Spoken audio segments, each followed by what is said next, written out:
might be some rain coming through.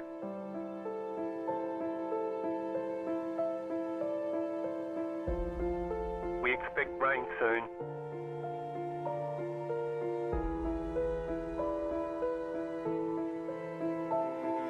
Rain is close.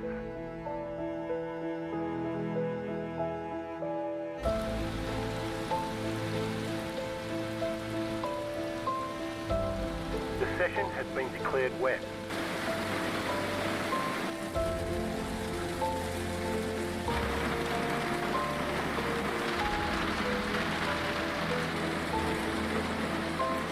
No sign of this rain stopping.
Rain is clearing up.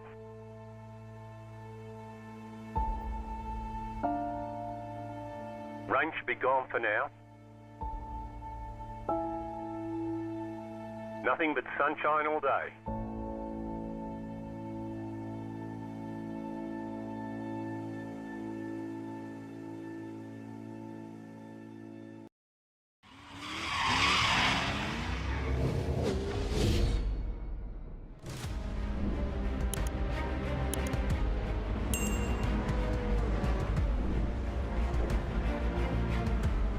Good evening, ladies and gentlemen, and welcome to the HPR Imsa Series Round 5 here at the beautiful circuit of Monza, the Temple of Speed.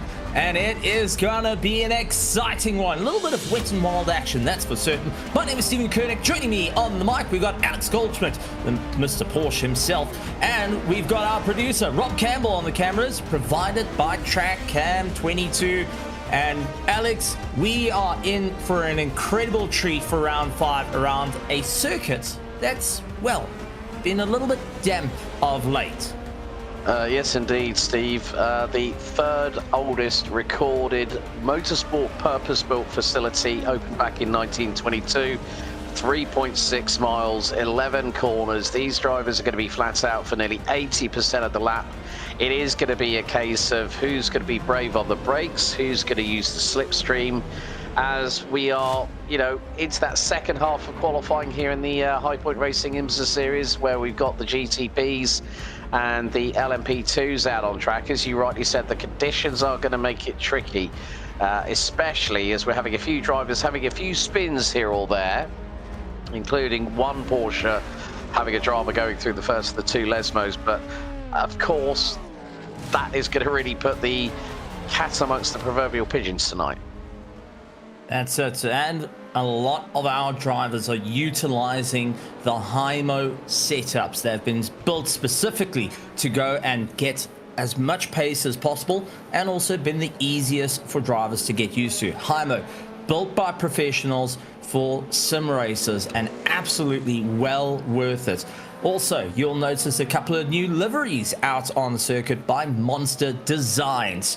And Monster Designs is liveries made for drivers and teams to really stand out above the grids and show off what your colors are. Absolutely wonderful to have them on board, and all our live stewarding being assisted by Admin Box, a useful tool to have on your table, whether you're a commentator, whether you're race admin or a league admin. Well, you have every opportunity at a push of a button to sort out everything you need. It also works for sim racers, but that being said, this is round 5. It is the only time that we are driving in the wet after a fantastic Watkins Glen that left us all cheering the likes of Lucia to get across the line after she ran out of fuel.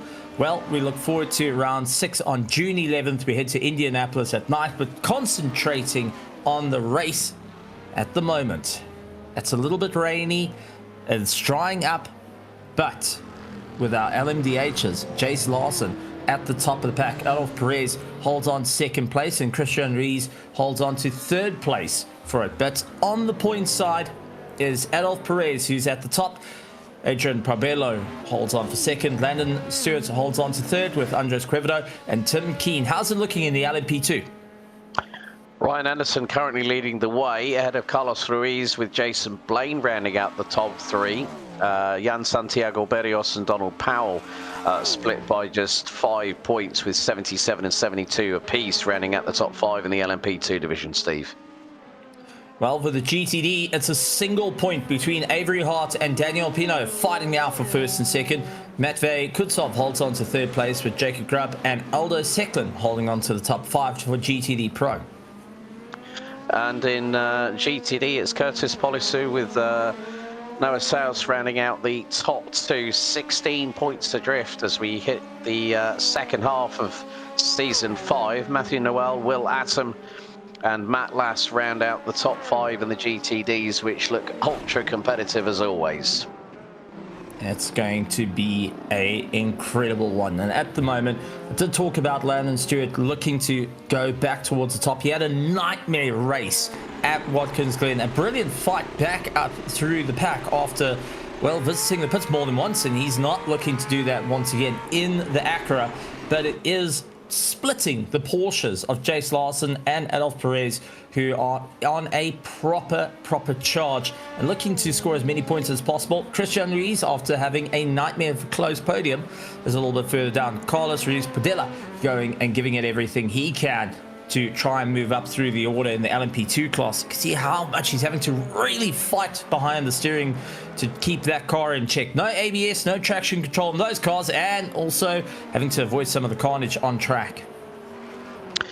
Yeah, Carlos also one of the competitors that runs in the High Point Racing GT World Challenge, which funnily enough happens this coming Sunday night here on Racer Nexus. We'll be heading to Watkins Glen for our next round, which will be round 6 of season 9. But Adolfo Perez doing a really good job in the number 92 Porsche 963 Hybrid, 2.5 tenths of a second ahead of Jace Larson in the number 1.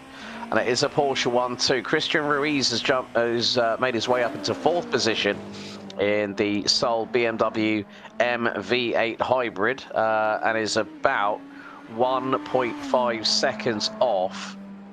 You got Wick Santiago, Adrian Puebla rounding out the top 6 in there.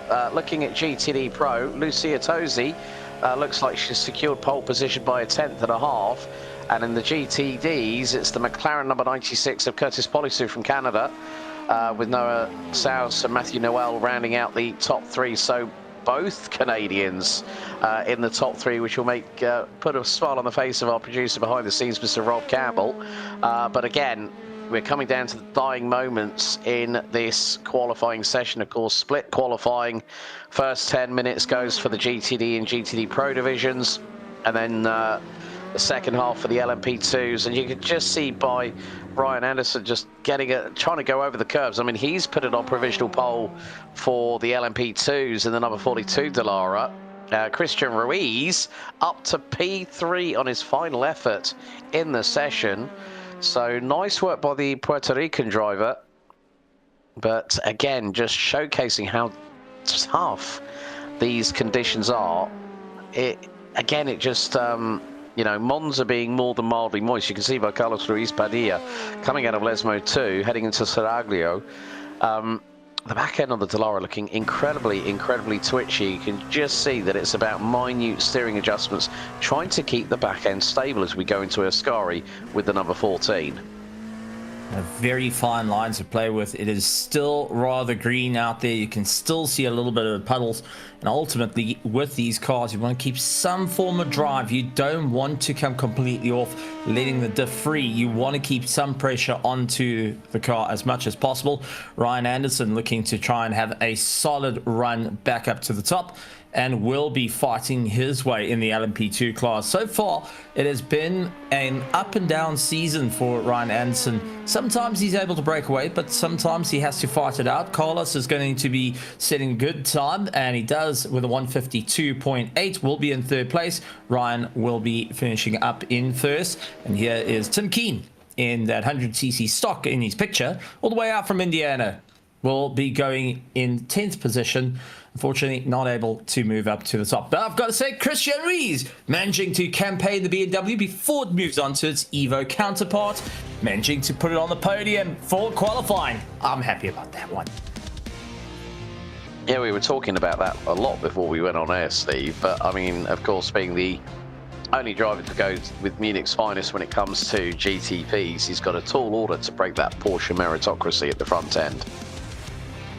Well, it's going to be a fight, and even a fight here in the box, folks. It's going to be a great one. It is round 5. We're here at Monza, and it is going to be high point racing at its finest. Multi-class action ready to go, as we're getting ready to let you know of who is where on the grid. Folks, you don't want to miss it, because it's going to be a great one. It's Adolf Perez and Jace Larson that line up the first row. Christian Rees with Landon Stewart chasing down the only 2 different cars on that second row from the Porsches. Then we got Wig Santiago, Adrian Pobella, Daniel Bequera looking to have a far better race than what he had last, Nathan Willie, and we've got Corey Patton and Ryan Anderson starting out first in the Dolares. Yeah, then we've got Lakenshaw and Carlos Ruiz Padilla on row number 6. Andrew Bruce and Tim Keen rounding out row 7. And All Delara row 8 with Jason Blaine and Chris Nauman ahead of Matthew Mitchell, Nicholas Lanciers, Lucia Tosi on pole position for GTD Pro and GTD overall, with Matvey Kaustov in the Aston Martin completing the top 20. Looking at 21st, it's Curtis Polioso who will be leading out the GTD class, with Ryan Frankenberry holding on to 22nd. Noah South will be leading out our GTD, with Matthew Knoll trying to chase him down. Will Atom along with Matt Lars Rooster, Liam Hubble, Andrew Davis, Brandon Dmitter in the Mustang, and Alex Kaforshin rounding out our top 30. 6 more cars to go on the grid as Donald Ingham and Edward Delano round out row number 16. Gavin Cambra and Donald Powell rounding out row 17. And on the final row of the grid, it's Dan Pino and Cisco Rodriguez. Part of the drivers that weren't able to get a time on the board, and we did find out that Daniel, our senpai, unfortunately decided to go out on, well, dry tires on a cold circuit with water. Didn't quite turn out the way he wanted. Needed a little bit more to go. But a start here at Monza is always difficult, but a start in greasy conditions is allowed to make things a little bit more interesting, as our safety car starts to pull away and get a beautiful shot of all the cars lined up. And well, Alex, I know you're a big fan of Porsches. This must bring a smile to your face, but right behind is Christian Rees and Landon Stewart, who have both been fighting to the top of the leaderboard. We've seen the Acura go for a victory at Daytona. We've seen a BMW go fight for a podium. But now it comes down to this round 5, calming the nerves down and getting ready to have a good start, because the last thing you want is to have an absolute mess taking you out of the running too early on, and also denting your championship points. One of the big things that I've noticed on the grid is that there's a bit of a split decision in terms of the strategy. Some drivers opting to go on dries, others opting to go on wets, which could be crucial on that run down to the Rettifilio chicane. Cisco Rodriguez has not made it onto the grid. Chris Nauman is going to have to start from all the way back where, because he didn't make it onto the starting grid in time, so the cutoff points are ready up. wasn't going to be his friend, but it is an all-Porsche 963 hybrid front row with Perez and Larson about to bring us to green here at Monza for 60 minutes. So as our safety car mines out of the way, they will keep an eye to the lights. Lights on, lights on, lights on. Our hypercars at the ready. And it's just going to be a wait. Who's going to get the jump? As they will still wait that little bit longer. Come on, and away they go. But black flag for Tim Keen right off the bat. Everyone charging down into turn 1. And immediately, Adolf Perez trying to move up through the order. But it's late on the brakes for Jace Larson. Oh, and it's Stewart and Bequero coming together. And it looks like Bequero creating a traffic jam. He made a bit of a problem in Watkins Glen, and it looks like it just went and fouled up here. Adolf Perez started on the front row, now at the back of the pack as Bequero loses it. Well, Bequero's got to damage, I think, to that 499 as we get underway with the LMP2 field. Ryan Anderson ahead of Lake and Shaw. Carlos Rodriguez Padilla rounding out the top 3 as the GTDs get underway.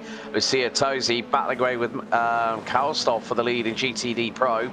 Polisu and Noel battling away for the GTD lead as we see picture-in-picture the Galaxy Team Esports Ferrari 296 trying to pull away from the Aston Martin, and Karlstoff trying to find a way through on the driver from Costa Rica, but she manages to keep the back end of that 296 GT3 Ferrari wider than an 18-wheeler articulated lorry on a motorway. Jace Larson, however, has dropped all the way down to 5th position as all that madness has allowed the Acura of Landon Stewart in the 223 to get a little bit of an advantage, and he's 3 1/4 seconds up the road from Adrian Puebla in the leading Porsche in the number 12 that started on the outside of row number 3. It has been a mix-up straight from the start. Big Santiago out in the Cadillac up into 3rd place. He's on a hard charge to try and move up through the order, with Christian trying to close up onto the back of him. But a couple of drivers that started out on the dries might be second guessing it. Jace Larson being one of them. Nathaniel Willie a little bit further down, but also Donald Powell out on dries. The only driver that seems to have got it right is all the way in our GTD Pro, and that is Matvey Kustov, who has been able to... Oh, and there is Matt Lars Rooster and Alex Kaforshin, who got it out of shape. I was just about to say Kaforshin had a good run with dries, but didn't quite work out, and another hard impact for the Mercedes, and that's Edward Delno, who did not quite make the corner. Yeah, Edward Delano in the initial D tribute Mercedes-Benz, the 666, as Week Santiago goes off at De La Roggia at turns 4 and 5. Is there damage to the Mobil 1 Caddy? That's the big thing, as that car looks like it's all over the shop, trying to regain ground. And you can see that the wipers are going like the clappers. Let's have a look at the replays. So Santiago has got behind him the BMW of Christian Ruiz into De La Roggia. He's gonna, he just loses the back end whilst turning left, and then straight through the kitty litter, kicks it up onto the circuit, and Week Santiago now finds himself down into P7. There has been so much flotsam and jetsam as there's Jace Larson with Corey Patton in the 131 Porsche just behind, and then they've got Tim Keen in the number 69 Porsche. This is the battle for 4th, 5th and 6th as they come out of Ascari, and Patton is chasing them down, closing in, as well as Corey Patton, who, well, Week Santiago's gathered himself back up as Edward Delano.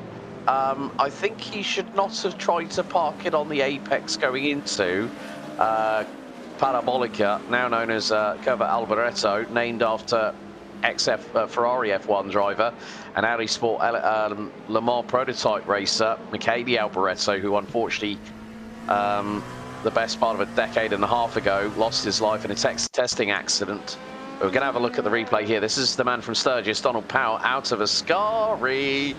Oh, how sideways do you want to go? That's got 10 from my vote for the style point. He's going to rotate around in front of Lucia Tosi. And that is Daniel Beccaro that goes around as well on the same point in the 499P Hypercar Ferrari. And he loses the back end because he's all over the shop on the grass. Not what you want to see as a GT3 driver, is suddenly pitching up and seeing two prototypes all over the show as we keep an eye out. A black flag coming in for Daniel Bequero for incident reach. Christian Rees managing to move up through the order, gets past Adrian and now just hammering it through the BMW, going and giving it everything he can to catch up to Landon Stewart, who has so far run away at the start. Daniel Pinot, one of our championship runners in the GTD class, well, he's been having a bit of a tough one and just having a difficult. There's Lucia Tosi heading into turn one. What on earth happened to her? She's been keeping it rather clean and just didn't want to slow down for turn one. Going to just try and do a little bit of a solemn run and back up and going. That's going to be a slowdown. Not ideally what you want to have, but still out there ahead of Ryan Frankenberry. Now, Matvey Kutsov trying to keep a little bit of a hard push. He's onto the back of Ryan Frankenberry. Currently third place in third place in his class. Frankenberry, just loses the rear of the Aston Martin. No damage, but not what he wanted to have. Well, he did have Daniel Bequero, who's could have very shortly served that black flag penalty, which is a drive-through on the lengthy pit lane here at Monza. But Ryan Frankenberry, the man from Merritt Island, currently holding on to P2 and is 6.7 seconds behind Lucia Tosi. I think what Lucia did was a very, very shrewd bit of strategy there. Thought, well, you know what, I've got enough time to serve more than a couple of slowdown penalties, as Chris Nauman makes it 3 wide on the run down to Parabolica, and he's battling away with the number 86 car, and that is Donald Powell, the man from Sturgis, as we ride on board with Donald. And you can see Chris Nauman a little bit wider coming out of Alboreto. So Powell gets the inside line, gets the side draft straight away and blasts past Nauman as if he's standing still. And the speeds that we're seeing, the hypercars, Nathaniel Wiley in the number 80 Cadillac has just posted nearly 191 miles an hour through the speed trap.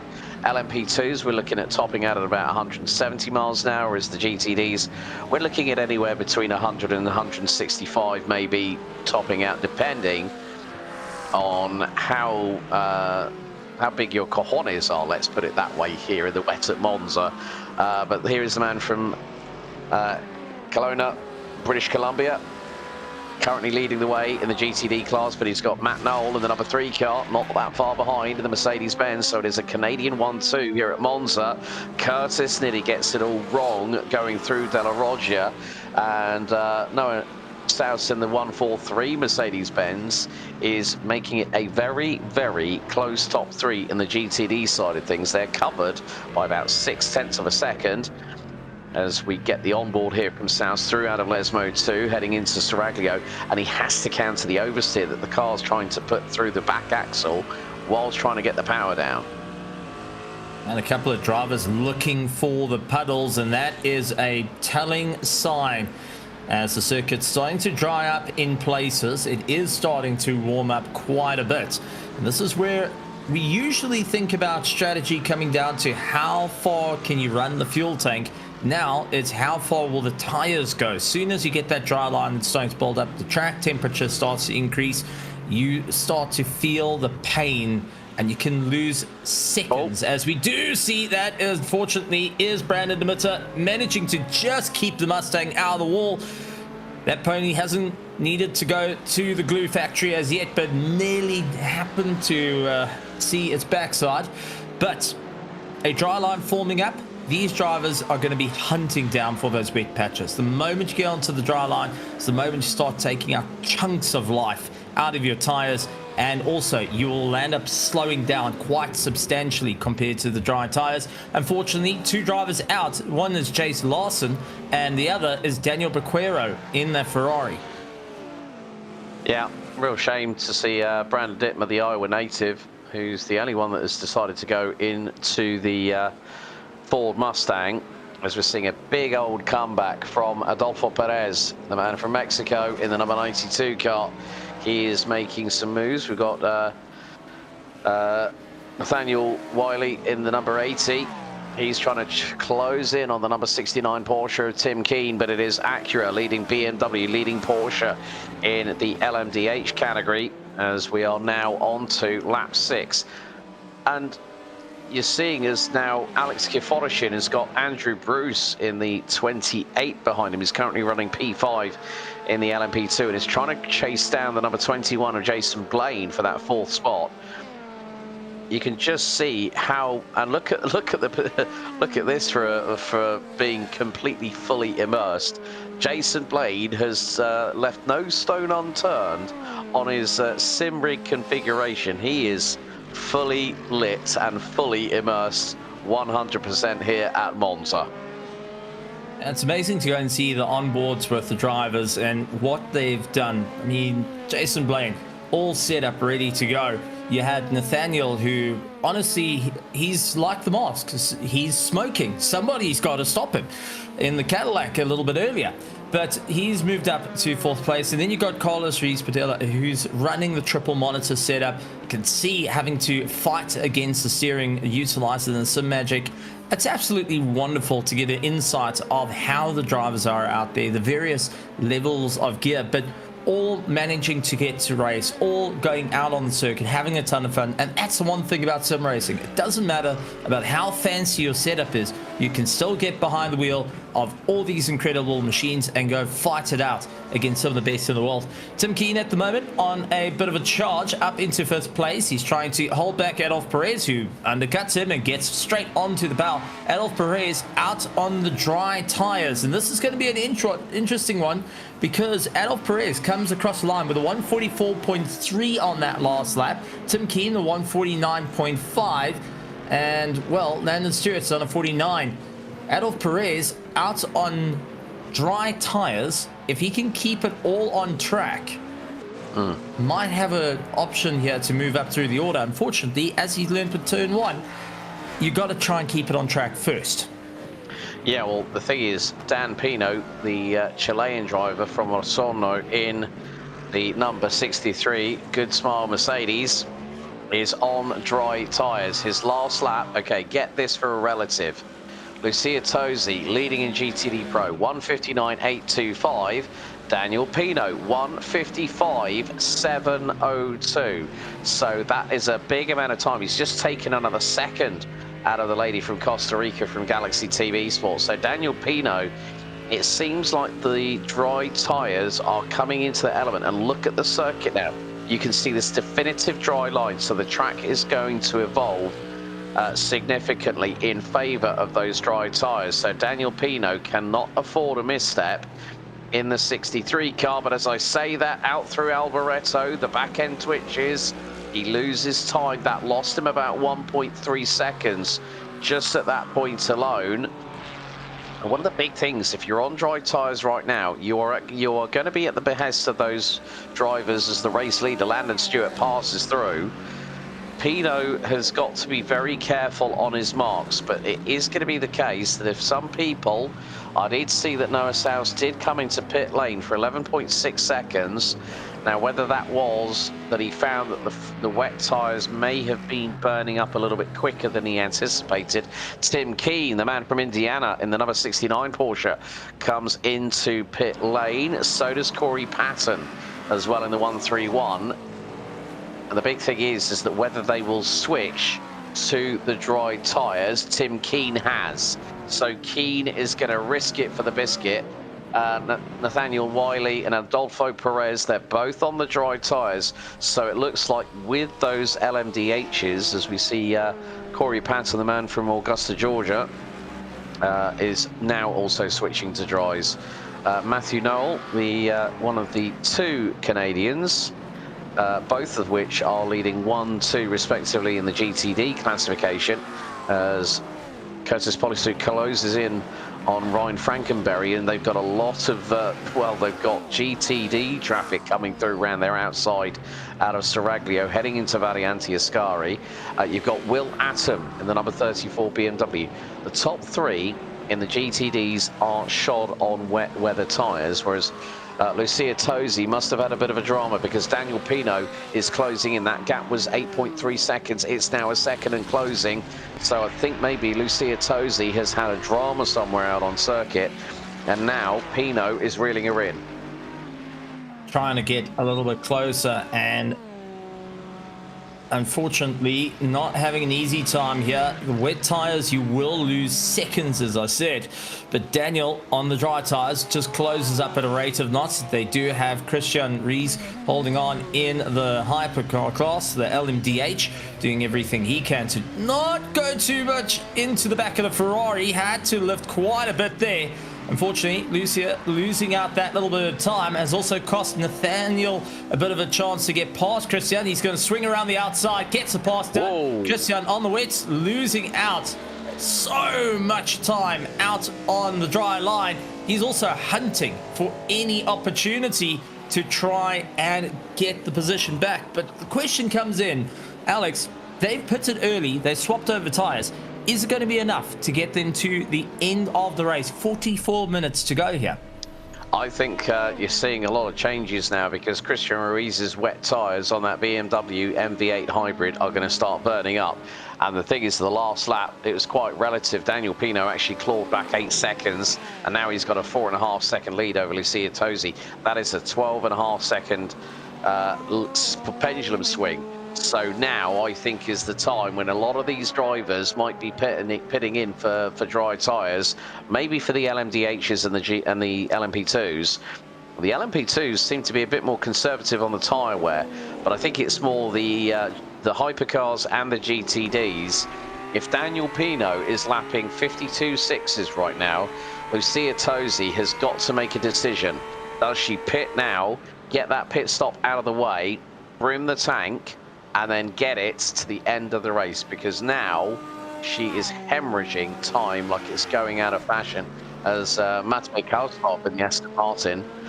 And now we've got this real interesting battle because Landon Stewart, the leading car in GTP, the Acura ARX-06, is losing time. And bearing in mind, Nathaniel Wiley was more than 5.5 seconds quicker in the caddy. Perez is on an absolute tear. He wants to be back at the lead of this race. He started on pole position. Jace Larson got the jump on him, and look, you can see that Porsche on those dry tyres is a lot more settled. And Wiley in second position is between a rock and a hard place, and he's going to dive to the inside through at Lesmo number 2, and Wiley through for the race lead here with just under 43 minutes to go. So 17 minutes completed. Now keep your eyes. Let's have a look from this shot.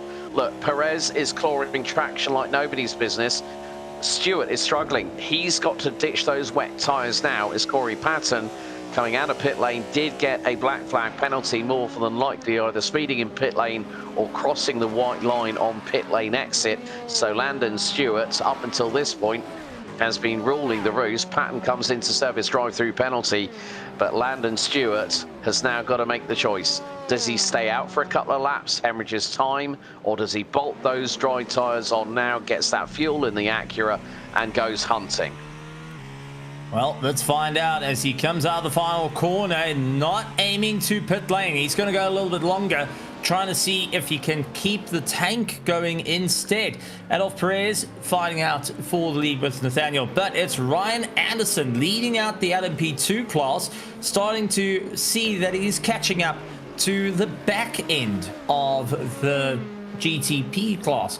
Tim Keen in the Porsche starting to get looked at, but Ryan is sitting 7th overall in this entire battle. Laken Shaw lies 8th. Carlos Rees Padilla holds on to 9th position. Well, he loses as Wig Santiago gets around it. But it's absolutely maddening to think that the LMP2s have protected the tires long enough to get the fight right back into the top 10 overall against the GTP class, and still carrying on a solid fight. From our GTDs, Daniel Pino is still leading out the pro class. Then you got Matthew Knoll leading out the GTD class. I mean, this is absolutely great stuff to see the drivers giving it a little bit of a hard push, but also different ideas coming into play. Who can protect the tires? How much time are they hemorrhaging right now? Brandon Demitter, we've seen who's gone around and around more than once at the start of the race, has definitely made up tons of time out on the dry tires, and he looks to the back of Matthew Knoll, looking for an opportunity to put a Ford ahead of the Mercedes. But he's got to remember that Curtis Poliasu is one of the drivers that can quite easily make up time on the right tire. Yeah, Dittmer, man from Lacona, Iowa, to the inside of Matthew Knoll. And Knoll, oh, Dittmer hits the wet patch, and straight away the Mustang goes spearing into the barriers on the exit of Lesmo 2. And Bolisu's going to get through. Atom's going to get through as the number 34 BMW goes through for P3. Yeah, I mean, the thing was, Brandon Dittmer, we're going to see it here. He's got the wipers on. He's on the wet stuff to the inside, catches the curb, it's wet, pulls him in, bang. There's the contact, and Brandon Dittmer's got a rearranged front end on that Ford Mustang GTD. But the thing is that Dittmer has not pitted at all, and now he's coming straight back at Will Atom. And so you look at it, Knoll on wet tyres, Polisu wet tyres, Atom wet tyres. Dittmer has not gone with the rest of the field. He has decided, no, I'm going to go with the dries. I'm going to do the old Jensen Button trick and hang it out to dry, and that's effectively what he's been waiting to do. And look, he's got the speed now. You watch what's going to be happening now in terms of traction, and as soon as Brandon Dittmer gets onto the dry line, that car is unassailable. But you can look, as he's under braking, the back end's slightly twitchy as he closes in on the back axle of the 992 GT3R Evo of Frankenberry, who's P4 at the moment. And look at this, Dittmer just able to run right around the outside of him here at Curva Grande at turn 3. Andrew Bruce now dives into pit lane from P4 in the LMP2 division. So now you can see that maybe Brandon Dittmer decided on the 3000 IQ strap of, I'm going to go with dry tyres, I'm going to stick with my gut, and at the moment it now seems to be working because he's back up into P3. But the more that this track evolves, track temperature now 81 degrees Fahrenheit. We're getting closer and closer to where the track will be absolutely bone dry. And at the moment you can see here Dittmer going for he's got second. He's passed Polisu through out of Seraglio. They've got a GTP closing in on them very, very quickly. Dittmer's going to have to make a reaction here. Gets through in front of the GTP, which I think is the Cadillac of Wig Santiago in the number 30 car. He's going to let Wig go. So good call there by Brandon. And look at the time. Look at the gap between Knoll and Dittmer. It is closing. It is less than 5 seconds. And already Dittmer's put a 2.1 second gap over Polisu in the McLaren. I think now, if you're on wet tyres, you got to ditch those puppies and go for the dry tyres, because now, with the track temperature still increasing, if you're still on those wets, they are going to be screaming high murder right about now here at Monza. Much like Jason Blaine starting to feel it as he gets flashed by Powell. You instantly goes around the outside. Powell out on the dry set of tires, swoops in across the nose. He's up into third place, saying thank you very much to Jason Blaine, and carries on a solid drive. As we were talking about Brandon Dittmer, all I could think about is a little bit of commentator's curse, and he's pulled a bit of a rocky move. He's a little bit beat up on the nose, but keeps going. Christian is still fighting out. He's trying to keep the wet tires going and heading into turn 1, trying to find the puddles, and unfortunately the rear tire is saying no thank you, not dealing with that anymore. Spins him out, and he would lose out a good position to Landon Stewart in the Acura. Nicholas Lancers having a solid drive as well in the Rebellion colors compared to last week. He landed up in the wall, but just goes and loses the rear end, stepping out on him. He's able to get himself back onto the track, but each of the drivers trying to give themselves a big push here, and also trying to recover a few points from Watkins Glen. And at the moment, it seems like it's going in the favor of those that didn't have the best of fronts. Nathaniel Wiley the rain's going coming back. forward. Rain's coming in now. So this is again going to really change the dynamic of this race, as Lucia Tosi again straight lines at T1. Now, bearing in mind that rain has started coming down at one point in the circuit, and that is going to be very, very crucial, especially for those, as Laken Shaw, the man from Edmonton, Alberta, Canada, goes straight on as well. You can see here Chris Nauman getting past, and look, there's the rain at De La Roggia. Rain is starting to come in. Ryan Anderson has decided to react and go into pits, maybe to get those wet tyres changed. And because obviously when a lot of them have been running under dry conditions, especially when you look at how much time Lucia Tosi has lost. She was 8.2 seconds ahead of Daniel Pino, and now she's 42 seconds behind him. That is a big chunk of time. That is nearly, that's 5/6 of a minute that she has lost. But now with the rain starting to fall at part of the circuit, and there we see it again. And now here we're going to see Andrew Davis in the number 25 Aston Martin to the inside, and that's going to be banged straight into the Mercedes-Benz. I think that was Noah Souse he just clattered into in the 143.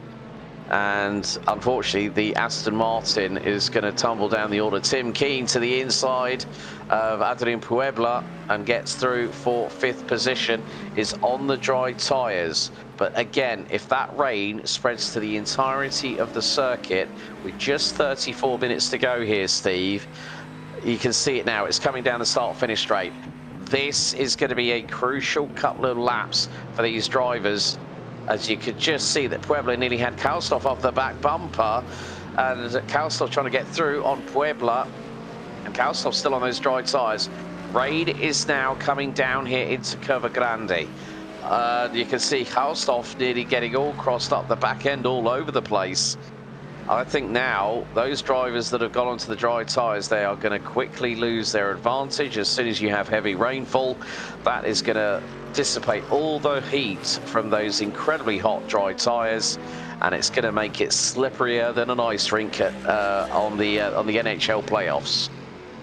Another thing to go and point out is, depending on who has stuck it out this far and hasn't gone into pits, they would only need to do a single pit stop, while others might need to get a second round of pit stops done in this race. And that does also change up how your race lands up going. How much fuel are you utilizing? Where are you planning to get the stops done and dusted? But looking at the back end of Monza, it's all looking relatively dry. A couple of drivers trying to go a little bit. Pino's gone off. Pino's gone off at Ascari. I think he's just whacked the barriers as well. Oi, oi, oi. That is a crabbing Mercedes. And let's have a look. This is going to be a trip into the gravel he does not want. Hits the sausage curb, back end steps out, and bang! Big hit. That is not how you want a Mercedes AMG GT3 Evo to look. And unfortunately, now is built for oval racing with lack of downforce, going a bit skew. And that is a championship leader in some serious trouble, which will also go and start shuffling the points around. Daniel Pino, who's been on an absolute charge all season long, now trying to limp that car back into the pits to see if he can get some repair work done to it. But this is a nightmare for his championship, and I've got to give it up. To drive all the way back into pit lane, fighting the car left, right, and center, I mean, that is just absolutely great stuff. Well, I think the thing is, he's also got one fast repair to initialize, so he'll have done that now. He has switched to wets, so he has decided, okay, right, I've had that big old off, code brown, clean up on aisle 3, get the mop up out to clean up his mess, and now has decided, okay, wet weather tyres, brim the tank to capacity. As Cristiano Ruiz comes out of pit lane on the replay here, and it's going to be down into the Rettifilio. And is it going to be a case, oh, he straight lines T1. So not at all surprised that's going to give the number 7 a slowdown penalty. But now this is where we're going to see, okay, Wiley in pit lane, Stewart in pit lane. Wiley has switched to wets. Adolfo Perez is still sitting out there. I think he's trying to extend this gap as hugely as he can as we're quickly heading towards the halfway point. But Landon Stewart on wet tyres. Lucia Tosi back out. She's still on wet tyres. She's stuck with the wet tyres. And now, you know, Kalstoff in the number 43 Aston Martin. Look, they're starting to flood in here now, Steve. This is the moment where these drivers now have to stick on those brand new stickered wet tyres but there are some drivers like Adolfo Perez who might try and extend that window that little bit longer, possibly. If he can get past this next lap without any dramas, he might decide now could be discretion against the better part of valor. Adolfo Perez now pits on the halfway point of the race. And going and having a stellar run, that's for certain. Trying to get himself sorted out. This will be his final stop for the race. Elf Perez can go and work on just keeping it all together. Tim Keen trying to get a hell of a drive out in third place. He's trying to catch up to Nathaniel in the Cadillac, but Tim Keen out on those dry tires, keeping it very, very careful down any sort of straight patch he can find that is dry. Otherwise, it is going to be life as a little bit of a difficult situation, just tiptoeing around the corners, getting onto the power, not running right into the max amount of revs of the car. He just wants to ensure that he can get this car in towards the pits, put a new set of tires on, as Matt Last Rooster getting a black flag. That's going to change up his race as well. But Tim doing everything he can just to keep it out of the wall. Matt Last, this is the Daniel Newman Racing Porsche. Unfortunately, getting a tank slapper, and Data says a Porsche doesn't do well with a broken front end, and maybe drag reduction by pulling the rear wing off where the barrier doesn't quite work. But Alex, you would know a little bit more in terms of the Porsche. Removing the rear wing with force, does that tend to help it more? I don't know. Does not help any aerodynamic properties, and I don't think he's done the cooling system any favours, because the radiators are stuck behind the front bumpers on those cars. I should know. I've seen. I mean, for those that do know, I do commentate on the Porsche Schwarzkopf Suisse and the 992 GT3Rs. I've seen it with the front bumper off, and those radiators are very, very susceptible to damage, and that is in any 911 race car or road car thereof. It's just the way that the layout is. It just helps with the center of gravity of the way that the Porsche handles. But of course, with Matt Last Rooster, that was a Porsche doing Porsche things in the wet on wet tires. But again, the rain has come down and it is biblical. The track temperature has dropped to 74 degrees Fahrenheit as Wig Santiago goes for another spin in the number 30 Cadillac, and he's having to wait. And he is still on dry tires. We're now going to have to see what happens on the Racer Nexus replay going into the first of the two Lesmos. Oh, and it's Sympathy spinning with the LMP2 in front of him. It was synchronized to the T, but didn't hit the wall. So we're going and protecting that Cadillac and trying to carry on. But at the moment, I want to talk about Tim Keen up into third place, still out on dries. He is pushing as hard as he can to try and hold on to a podium spot. And Tim Keen has done one pit stop. He is taking the option of he's hoping it's going to dry up, and that he can give it that big final push. He does not want to visit the pits a second time during this race. He wants to try and get it right down to the wire. It's going to be a tough one. I think Wig Santiago is doing exactly the same idea. Never mind, he just went and proved me wrong by pulling in the pits. Right, moving on though, as Christian Rees managing to move up into 5th position, and Will Aitum going and having a bit of fun. Will trying to keep that BMW moving forward. Daniel Pinot up into 2nd place. He's hoping to catch up to the Aston Martin of Matvey up ahead, but this is just turning into a bit of a wild race. Where do you go in your planning? How far are you willing to go? But that being said, the drivers have got some of the best setups underneath them, proudly brought to you by Hymo. Professional made setups for sim racers. Whether you're a veteran or you're just starting out, Hymo will got you covered with rain and dry setups for any of the cars. Take a look at Hymo at a great price point. Shout out to them. And our winners of each class here today will get a 1-month subscription to Hymo. And also, we cannot forget about the awesome liveries that have been on display. Monster Designs going and showing off some stunning liveries. Well, you can get them too. As a driver or a team, get in touch with Monster Designs and really start to stand out from the entirety of the field. with some amazing custom liveries for you, such as we see Daniel Pinot with one of those monster design liveries. Our senpai still goes on.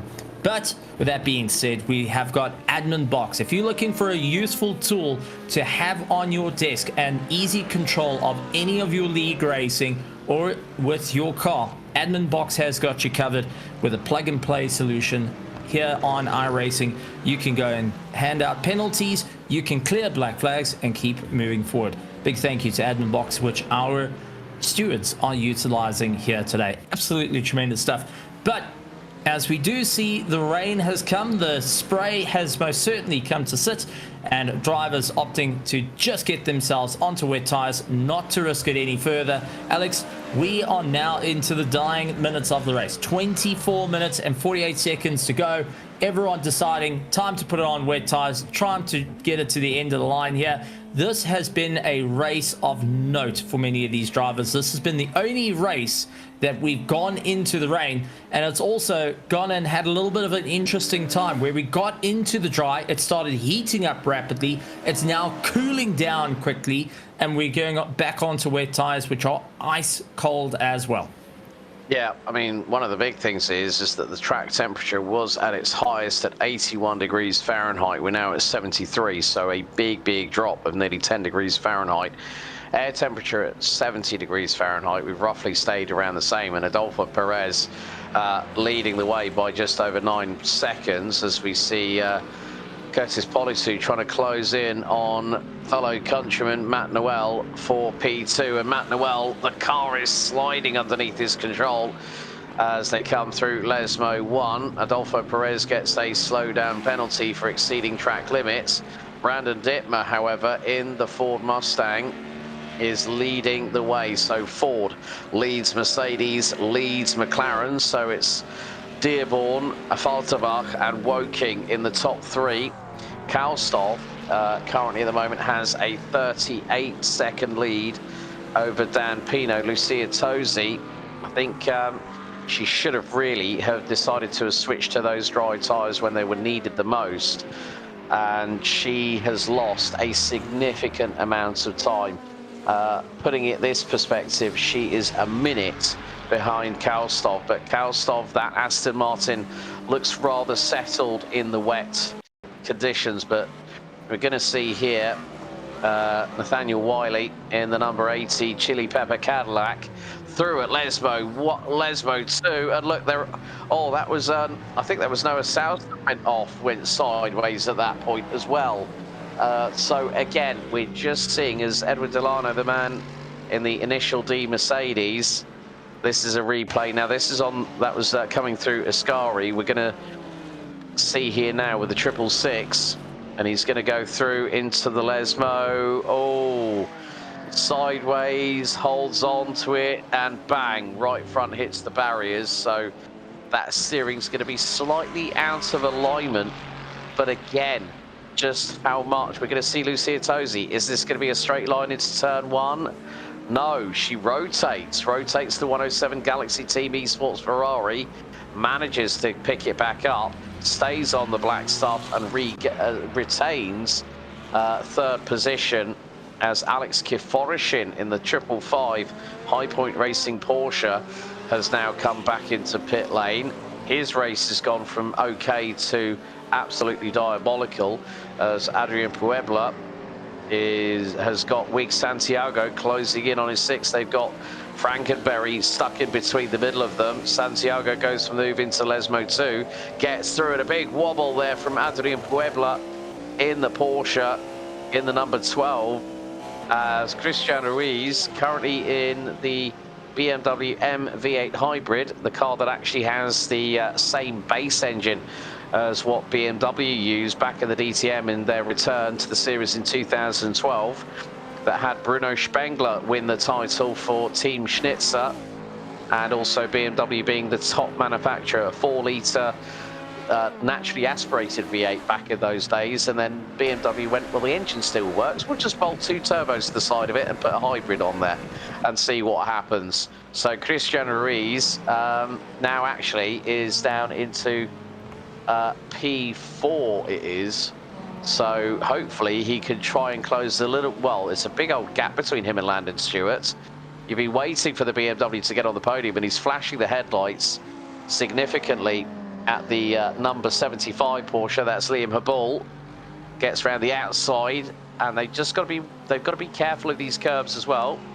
Liam also is one of the drivers that runs in the HPR GT World Challenge series that will be heading this coming Sunday night to Watkins Glen for its for round 6 of season 9, and he seems to be very much at home in the Porsche 992 GT3R. Nicolas Lancier's in 6th position in the LMP2 division has ended up into pit lane. We're seeing a lot of drivers now taking 2 pit stops in this race so far, Stephen. As we're going to see a replay with Liam Habul, and this is going to be going through at Ascari.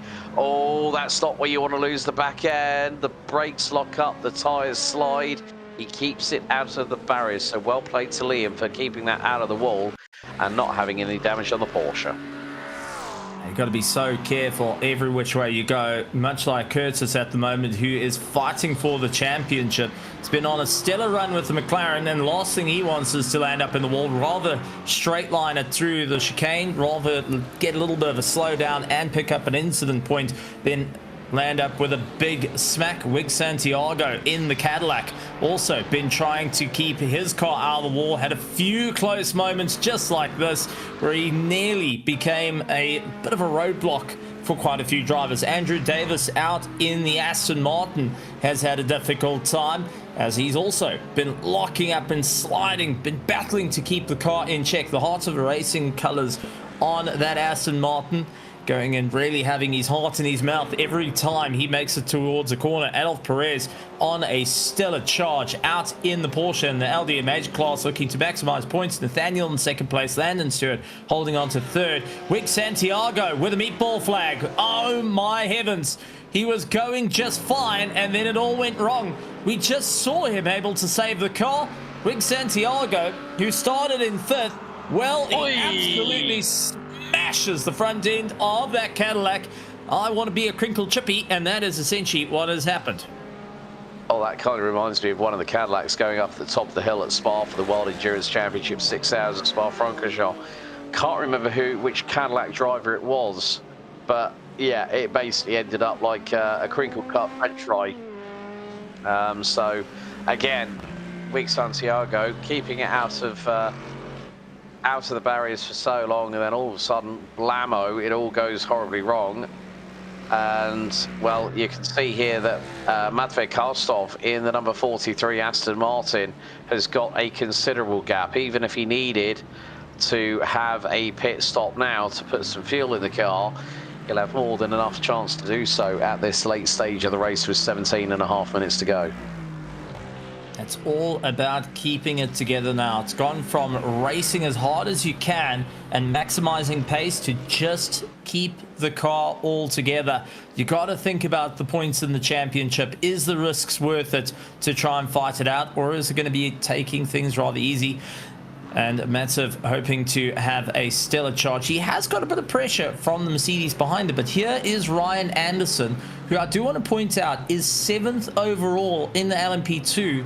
The next to him is Laken Shaw in 2nd place, trying to close up and really having a tough time out there. But Ryan Anderson been keeping himself rather calm, cool and collected, is actually making up time to the likes of Adrian Pereira, as we do see Noah landing up in the wall, and that Jägermeister on the side of the car. No, you want to reverse onto the track.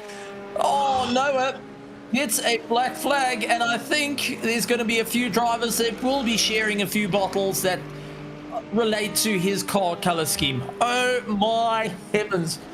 All I'm going to say, Noah, is 3 words. Well, actually, I'll put it 4. Hold your bleeding brakes. Oh yeah, and the driver that did have the incident, it was in the Cadillac number 3. It was Renger van der Zande a couple of years ago in the Caddy. That was kind of reminded me of Wig Santiago's moment, just hit hard into the barriers But you can see here, look at the spray. Landon Stewart in the Acura closing in on Nathaniel Wiley for that P2. Looks like he's got, I think that's Andrew Bruce just in front of him in the number 28 Dallara. He manages to get through as Christian Ruiz gets the slowdown penalty for track limits being exceeded. There's Will Atom in the number 34 BMW that Landon Stewart has got to get through, and then he will have clear line of sight to an amount of time where he will be able to chase down the number 80 Cadillac for P2. There you see Wiley currently in P2 overall, started on the outside of row number 4. And when you think about it, Adolfo Perez, out of the top 5, is the only one is in the position where he qualified. And when we started 45 minutes ago, Andrew Davis now into pit lane. As here goes Stewart, he's looking, he's going to the inside at turn 11 at Parabolica Alboreto. Wiley might have the legs engaged as Landon Stewart on the AstroTurf coming out of turn number 11. That is not what the man in the Acura needed. He needed to get the maximum amount of traction as Lucia Tosi is beached. She's high-sided it, and that is stuck on the sausage curbs, and she is going to lose P3 to Ryan Frankenberry as everyone manages to avoid the Galaxy Team Esports car. Last time out at Watkins Glen, it was a run out of fuel for the driver from Costa Rica, and she has towed it to the pit lane. Wheels are spinning, and that is a bit of a disaster for the 107 once again for another race in a row. We're going to have a look at the replay here, and is straight in the slipstream of an LMP2 car. That's Donald Powell, spins the car, and then straight on. And look, the car won't go anywhere because the rear wheels are up in the air. She's beached on the underside of that car. Oh, and gut-wrenching, absolutely gut-wrenching. Tried everything just to free it up, turning the steering, trying to just get it offline. Brandon Demeter now moving out of the way, sees the big Cadillac in the rearview mirror and now gone. But Landon absolutely blind to the corners, and as they split apart, Brandon is blind to see where he can try and get into Ascari.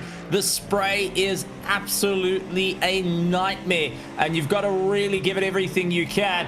One thing I've got to say about these GTP cars, as we do see Landon catching the car, is those windscreen wipers are absolutely tiny and a bit of a pain to deal with. There's Christian Ruiz again towards the end. The final 12 minutes gets the meatball flag. Oh. The BMW changed its looks before week 13, and Christian back onto the circuit is just trying to get it back to the pits. This is a nightmare.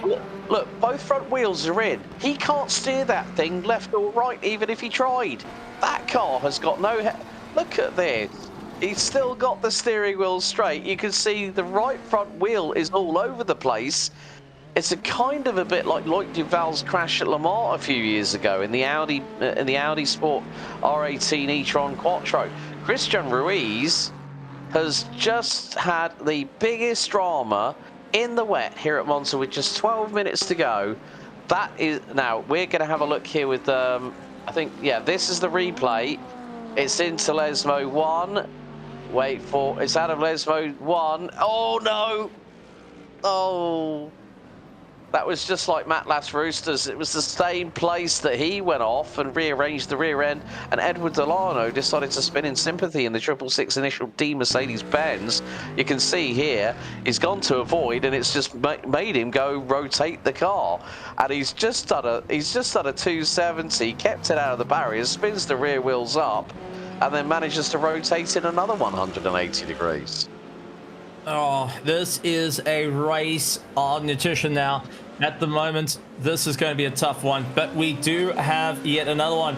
Mutvei Kostov trying to keep it all together. He has been leading and having just a stellar time. Unfortunately, outbraking himself into turn 1. Takes a slow drive through the Solemn, not getting any damage, but it's side by side as Nathaniel trying to hold back Landon. The two cars fighting out for second. door to door, elbow to elbow, each of them trying to get on the power early. They do see a GT3 car that was parked out in the final corner, but it is going to be Landon putting the pressure on. Can he look to try put himself into second place? He's leaning onto Nathaniel to see if he can get him off. Both are into the pedals, both on the brakes. Nathaniel outbrakes himself. He misses out the corner. Landon's going to say thank you very much. He's going to try and close up as Nathaniel has to slow down and give up the position. Landon survives. The Acura up into second, but the question is for how long, because I don't think Nathaniel's out of the fight just as yet. Yeah, well, that's dependent on if Landon Stewart in the Acura ARX 06 makes any mistakes over the next 10 minutes. So 10 to go until the checkered for what has been an absolutely crazy round number 5 for season 5 of the HPR Imsa series. My goodness me, if this is what is going to be the precursor to how the rest of the 8-round calendar is going to go here. Lake and Shaw from second in LMP2. Why has he pitted at this point? That is absolutely... He's probably going to need some fuel on that front. I've got a funny feeling it was a fueling issue, and that's just going to help out Carlos to go a little bit closer and also see if he can go into second place. And Carlos does. Going to be more than happy on that one. Clears on by, waving goodbye, and now up into second place. Lake and Shaw hoping to get out ahead of Donald Powell, who will be trying to give it everything he can. But man, oh man, what a race thus far. What a topsy-turvy race of note. The rain has definitely turned things on its head. And, well, drivers that we've used to seeing at the sharp end of the field now completely changed. I'll take a look over to Lake and Shaw, having his race changed up, needing a second pit stop. Now look at the GTD, where Curtis Poliasuk in the McLaren down into second place with Matthew Knoll up into first place. We also see Adolf Perez, Landon Stewart, and Nathaniel Wiley going and fighting out in the top 3. Tim Keen in 4th place. This has really gone and changed up the race, and also I do think has thrown a wrench into whoever thinks they have got the championship sorted out in each of the different classes. Not a chance.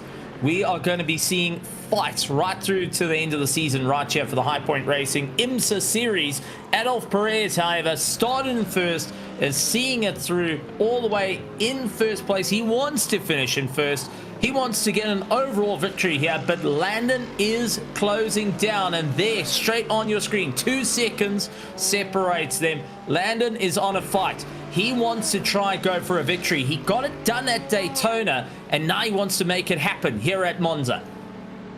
Well, the big thing is that the last lap around, Landon Stewart did a 50.27, Perez 54.2. So Landon Stewart is absolutely flying in the Acura. He's 4 seconds quicker on that previous lap. Now the big thing is that when they come up against backmarker traffic, as it looks like Perez has got through on Dan Pino, who's currently P2 in the GTD Pro side of things, now this will give an opportunity for Stewart to try and close that gap. This is where things get very, very crucial. You cannot, at this point in the race, make a misstep. We've got 7 minutes to go, and if they're running at 152s in the GTPs, Christian Ruiz, black flag penalty for the number 7, and Perez goes straight on at Rettifilio. That's the slowdown penalty coming his way. So, as I said, you can't make any mistakes, and Wiley's made a mistake. Stewart now 3.3 seconds and is closing that gap back up. So Landon's Adolfo Perez has yet to serve that slowdown penalty. And look at this, look at the delta, 2.2 seconds. Landon Stewart knows that his opportunity is at this point. He's got to get through. Oh, but he gets compromised coming out of Della Roggia by Dan Pino, who gets a slowdown penalty in his own right. And this now, as you can see, they are really struggling for traction. The air and the track temperature match at 70 degrees Fahrenheit. And if it gets any colder, then who's going to get the better of the track conditions? You know, 21 degrees centigrade, 93% humidity, significant cloud cover, and look, the spray is biblical. As now Perez gets through on Edward Delano in the 666 car, and you can see the car in front of him. That's another of the Mercs, and Perez gets through, but you can see here, oh, we're going to have a replay with Landon Stewart, and he's got a meatball flag because he's been off, and it's on the curbing, and bang! Front end has taken a wallop, the front deck lid is off, and Landon Stewart's run for a race victory has just been dealt its killer blow. Oh, and it looks like Nathaniel also going and seeing one Landon out of the running. He goes and pours one out, unfortunately going and landing up with a bit of a spin, waiting for the field to come on by, but will be on a solid drive up in towards the podium. Curtis trying to keep it all together in the McLaren. He spins out, hooks it over the sausage curb, didn't get jammed on it though, but had to try and slow the car down, get it to a stop and continue on.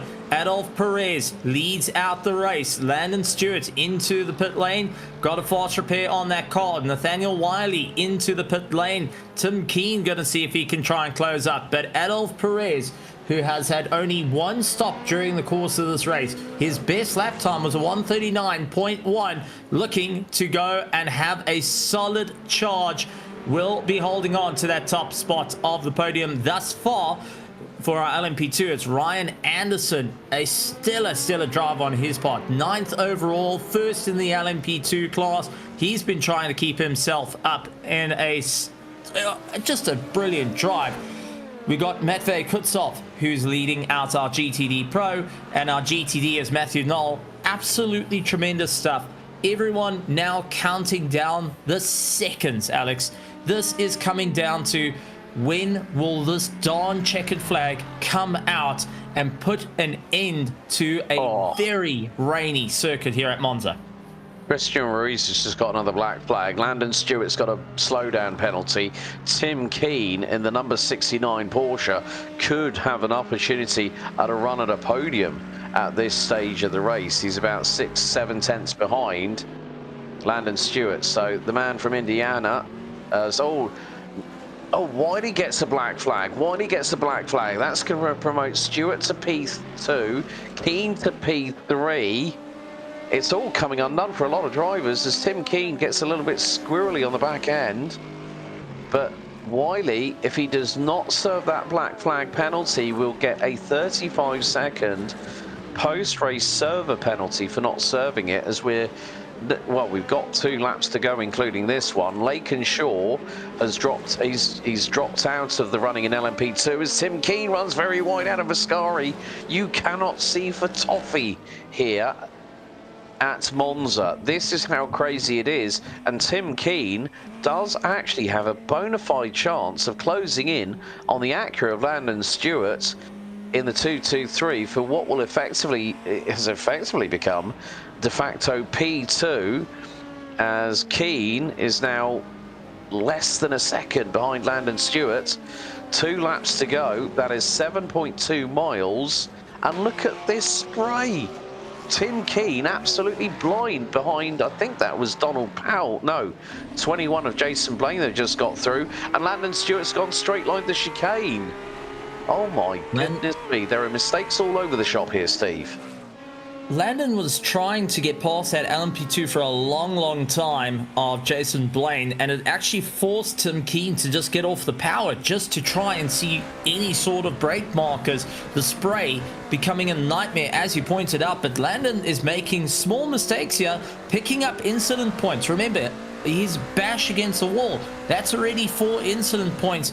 They're going sideways, that's 2 incident points. Every time you're off track, that's 1, and it's building up for these drivers. So all that Tim Keen needs to do is keep applying pressure to Landon Stewart. Maybe, just maybe, Lady Luck is going to smile on his side, and he'll put himself up into the top 3. But Nathaniel Wiley is just trying everything he can to hold on to second, trying to open up some form of gap to hold on to the lead. I mean, we said it's coming unglued. it's definitely beyond that at this stage of the game. Everyone's trying to just hold on with everything they can, bringing the practice steel out. They are going and grabbing hold of press stick if they need to try and see it down, with the next 48 seconds being the roughest 48 seconds any of these drivers have felt all season long.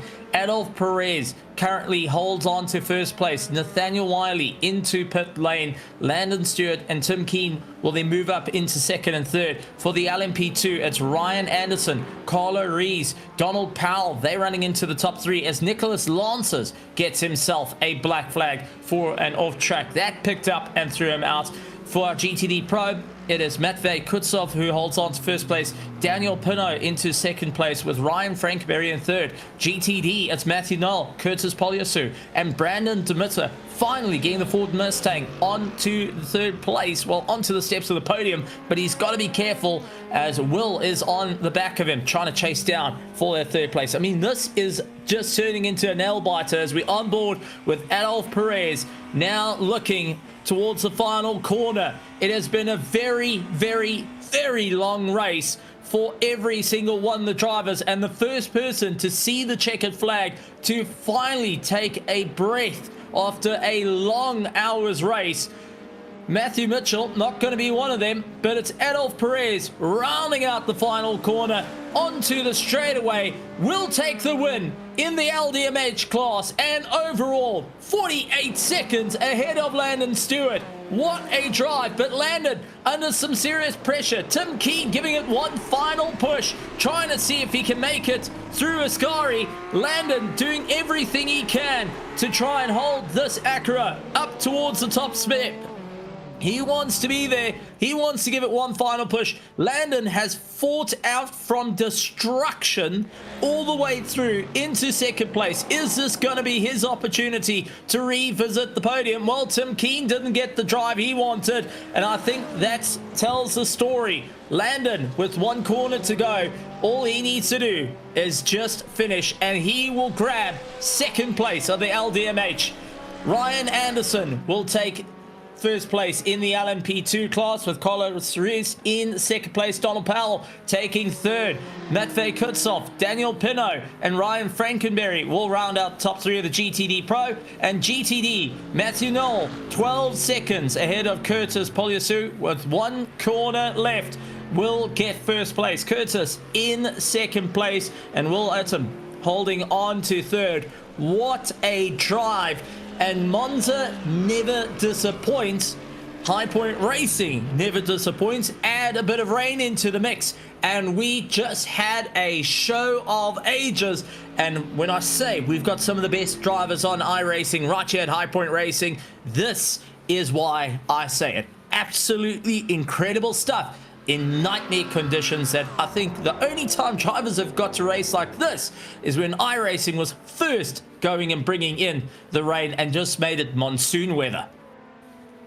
Yeah, that's the thing with the Tempest racing system now having been in use for a couple of years. Will Atom in the number 34 BMW comes across the line and finishes ahead of Brandon Dittmer. Dented front bumper and front fascia on that Mustang. The man from Lacona, Iowa, must be thinking, what do I need to do to get a podium in this car? And you can see he's got damage to the right rear. Lance has got probably three wheels on that wagon. Looks like he's lost the right rear on that LMP2 car. That looks like it's more welcome on a drag strip than the start-finish straight here at Monza. So, yeah, you can see the right rear absolutely it's been detonated in some way, shape or form. The right rear wheel is actually still on the car. He manages to get it across the line. But what can you say? And plus also, for all those Canadian people out there, including our producer behind the scenes, Rob Campbell, it's a GTD Canadian 1-2, but wow, what a race. Monza, as I always like to say, is truly magical.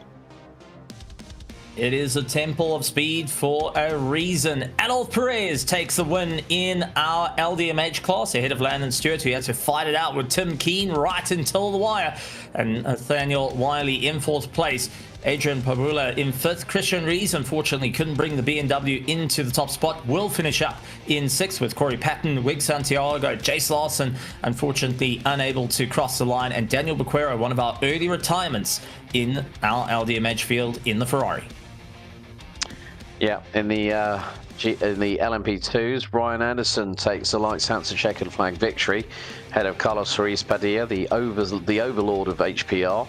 And Donald Powell rounds out the top 3. It was just under 2 seconds between the top 2 after the race distance for them, which was 32 laps. Andrew Bruce, Jason Blaine, Laken Shaw, Nicholas Lanciers and Matthew Mitchell all come across the line to take the checkered flag, and unfortunately with 15 laps to go, Chris Nauman was the only retiree on lap number 17. And looking at our GTD Pro, it's all about the V8s at the front. It's Matvey Kustov taking the win in the Aston Martin. Daniel Pinot, our senpai, in 2nd place. Ryan Frankenberry will take on 3rd. Unfortunately for Lucia Tossi, she landed up, parked up, and is 8 laps down, finishing up in 4th place. Had a stellar run, but just didn't quite work out. Yeah, and finally, our GTD class, Matthew Noel for Astra Racing takes the win in the Mercedes-Benz ahead of the McLaren of Curtis Polisu, with Will Atom making it 3 different manufacturers, Affalterbach, Woking and Munich, on the podium. Brandon Dittmer for Ford, unfortunately just missing out on a rostrum by the narrowest of margins in these wet weather conditions, 1.6 seconds. Gavin Cambray, P6 ahead of Donald Ingham. Alex Kiforishin, and then Edward Delano, Liam Habul and Andrew Davis rounding out your top 10. We did have retirees in the forms of Noah Souse and Matt Lass-Rooster retiring on laps 21 and 14 respectively, with Cisco Rodriguez not taking to the start at all. Absolutely great stuff, and we're going to be chatting to one of our race winners in the LDMH class, Adolf Perez, who, well, at first couldn't find his way to the interview room. Since he's found it, he's been here every single time. Adolf Perez, welcome to the commentary side. What a race out there in the Porsche, going and fighting against the conditions. Take us through, how was it Monza in the rain, the only time we've ever visited the rain, and you had everything from light to monsoon. Hey guys, first of all, have to be here. It was a roller coaster. Believe me, the beginning of the race was a gamble. I started with the dry tires, so I was just waiting for the track to dry. But it happens that the pace was not there at the beginning. But then I started catching up the guys because I did a couple of mistakes.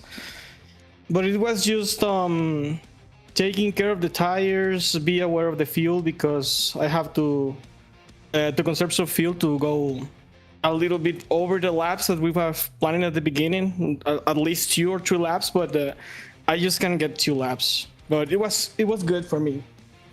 At the end, yeah, sorry, Stu. With that being said, I wanted to bring up the end. There was some close calls. Did you think that your race at any point could have been ended, or were you feeling comfortable with the grid around you? Man, I was feeling that I was in the top split. I have to say that I've been in this race in the Major Endurance Championship. I've been in this race in other categories like the Global Endurance, in at least I don't know, maybe a 6.5 SOF race. But you know, these guys did pretty good job. I know with the GTPs it's a little bit tricky in the braking, especially when you have cool tires at the beginning or when you are side by side. But it was pretty good. I have to say that you know, racing the bar high for HPR to putting this together, and the guys were just awesome. GTDs, LMP2s, GTPs, we all did a good job. Yep. Well, it was absolutely fantastic to see you out on the circuit and putting in yet another victory underneath your belt. Anything you would like to say to all the drivers and teams here at High Point Racing, to all the partners as well at High Point, and most importantly, to all the race fans that had to stick out through the conditions, through the rain, right here at the Racer Nexus virtual grandstands? Yeah, I hope they enjoyed the race more than us, because for us, I believe it's just stress and taking care of the situation. But yeah, pretty good race. Monza is always the place that you want to be winning. You want to be in the front. Yeah, just a shout out for my team, 07 Racing, and for my main sponsor, that is Rhino Power. They're always bringing, the right mixture that I need for the race. That was pretty good. Absolutely wonderful stuff. Adolf Perez, go and get yourself dried up. Well done on a phenomenal drive to win out the LDMH class. Thank you, boys. Thank you. See ya. Absolutely wonderful to catch up with Adolf Perez. But Alex, you managed to grab hold of Ryan Anderson, our winner of the LMP2s. Yeah, well, Ryan, firstly, can I get a copy, please? Yep, you got a copy.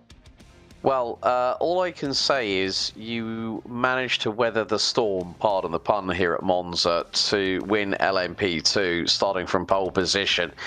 It was far from easy. Those conditions going from wet at the beginning of the race to a significantly dry line showing up. It was going to be a tall order. You know, a lot of people were thinking, do I stay on wets? Do I stay on dries? Do I change? It kept everyone guessing, didn't it? It sure did. It was definitely not an easy race. I'm sure it was very entertaining for you guys to watch, but definitely everyone's heart rate, I think, was definitely up pretty high. So started out during qualifying, kind of created myself a nice gap between me and the hypercars, so I was able to get a good lap in and managed to start on pole position. I did start on the wet tires. I think if this was any other like race where I'm just kind of just hopping in and like I'm not worried about a championship on the line, I would have probably risked the dries. But I am happy I started on the wets because it was slightly wet out there. And even if it is slightly wet, even in the beginning, the dry tires can be a pain to nurse around the track when it's slightly wet.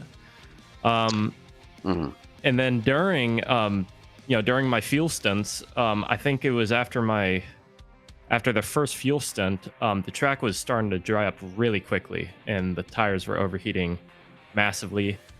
And then I think what ended up happening is I saw Carlos behind me pit pretty early for dry tires, which I think actually ended up working in his favor because he gained a lot of time and he came out 15 seconds ahead of me. But what ended up happening is as soon as that last final lap before I pitted for my first pit stop, it started slightly raining again. And I figured it was probably going to pick up more. So I went from wets to wets. And, you know, some may say that was smart. Some may say that was stupid. But at the end of the day, you know, we had good pace. So I was able to kind of like stretch my legs. So even if I messed up the strategy a bit, I kind of had that break where when I did come out, I was 15 seconds behind him, but then more rain started to come and then it just got heavier and heavier all the way to the end, to the point where he had to pit again for wets and ended up getting the win. Yeah, I think that's always the case with when the weather conditions vary so significantly. When it's wetter, it's raining cats and dogs at the beginning of the race. Then we get that significant dry line, then an increase in track temperature. One of the other interesting things that I noticed was that the LMP2 cars were able to keep their wet weather tires a lot better than, say, the GTPs, for instance.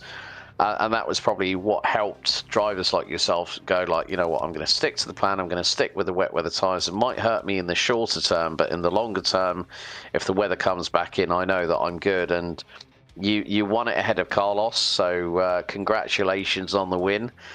Before we let you go, Ryan, anyone you'd like to give a shout out to for tonight's performance?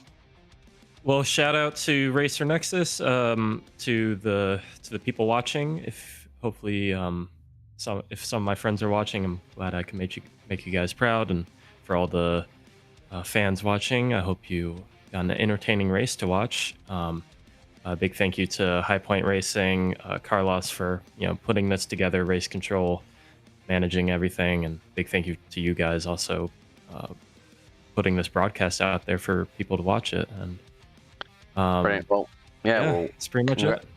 Congratulations, Ryan, and we'll see you next time out for round 6. But congratulations on the win here at Monza amidst a difficult race. Well done tonight. Yeah, thanks, guys. Have a great rest of your night. And I think we've also got Matvey Kalstov here ready to have a chat with Steve Koenig. So, Steve, back over to you, buddy. Matvey, finally, it has been a long time coming. You managed to hook onto the podium. The Aston Martin finally on the podium. All season you've been fighting to get you. Round 1 was a 4th, round 2 was a 4th, round 3 was a 4th. You've managed in round 5 a 1st place. How are you feeling getting the Aston finally on the top step? Feeling great. Yeah, it's nice to finally break the spell and finish somewhere else than P4. It was definitely an interesting race. The start was weird. I had so many stupid spins. Yeah, I wasn't really that ready for this race. I usually do a lot more practice, but I had a different event this week as well. But yeah, great race. Unfortunately for what happened to Daniel, I think he spun in as carry, and I think Lucia chose the wrong tire on the start, and also a lot of people didn't show up today in our class, but still happy with the finish. Honestly, as a GT3 driver, anytime weather conditions change and it's multi-class, it gets worrisome. How was it out on the circuit for you? It was just a little bit greasy at the start. To the end, it was monsoon weather. Can't see the braking markers, can't see the cars around you. What was the game plan for your pit stop strategies? And also, just how was it in the car into the last 10 minutes where it was just an absolute monsoon? You went from driving a GT3 to just driving a boat. Definitely. For the strategy, I mean, the strategy was quite simple. Start on the dry tires, go as long as I can, because the rain was at about the half point of the race, exactly where pits happened. So yeah, just when the rain started, I had like 3 more laps of fuel, did those laps, and then got in to change the tires to wets. For the last bits of the race, it was really hard because it was really hard because of the puddles, and also the cars around, you know, LMP2s are trying not to lock up. Same goes for the LMDHs. Yeah, it's just a lot of stuff going around and you're just trying to survive. Now, with a victory here, you've finally broken the streak, a chance to go for the top spot in the championship. How are you feeling heading into round 6? Feeling great. Was the track for round 6? I don't remember. We'll be heading out to the beautiful circuit of Indianapolis in the night to go and try and take on the stunning Roval. That's gonna be interesting because I've never actually driven Indianapolis, so it will be an interesting race for me, definitely. Well, looking forward to seeing how it all turns out with the Aston. Any last words from your side? Yeah, thanks to you guys for the great stream. Really like the streams. Great coverage. Thanks to High Points Racing for hosting the races. Thanks to Team Vulcan, my new team. It's only my 2nd race for them. And thanks to Ron and Jordan, my friends from my team. Definitely gonna show this race to them because I practice with them a lot. Absolutely wonderful stuff. Well, a victory definitely shows practice makes perfect. That's absolutely stunning stuff, and we will see you at Indianapolis. Go get yourself dried off after such a phenomenal race here at Monza. Thank you. I will need to do that. I have some very wet clothes on me.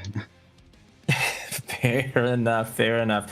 Matvey Kostov taking the victory in the GTD Pro.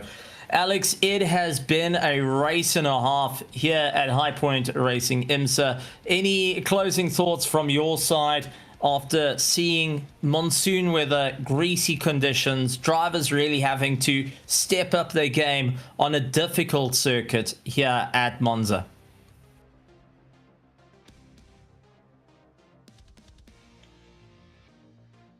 I think we've lost Alex. But folks, hang on, has been.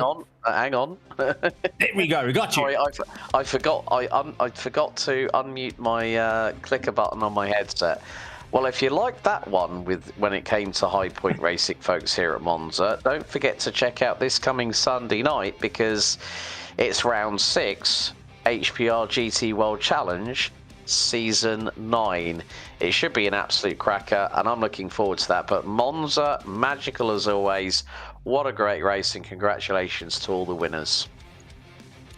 That's been an absolutely great one. If you want to be part of the High Point Racing, head over to SimGrid and go and link up for the next seasons coming up in both the Imsa and our GT World Championship. From myself, Stephen Koenig, my co-commentator, the legend Alex Goldschmidt, and our legendary producer Rob Campbell, who comes up with some interesting overlays and also keeps us laughing on air.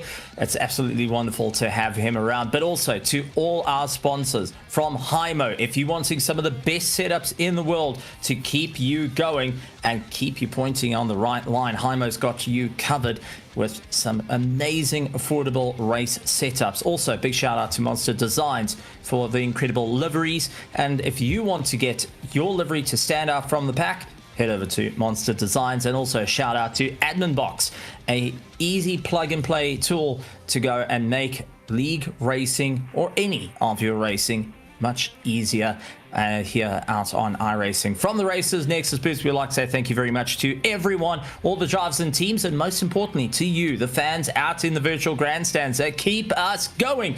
Let us know what was your favorite part of the race, and do you think you can outrace our drivers in this monsoon weather? Well, let us know down in the comments. But folks, make sure you hit the subscribe button, hit the bell notification icon, leave a like if you enjoyed this amazing race, and we'll see you next time right here at Racer Nexus, right here at High Point Racing. And like always, a good morning, good afternoon, good evening, and good night, everybody.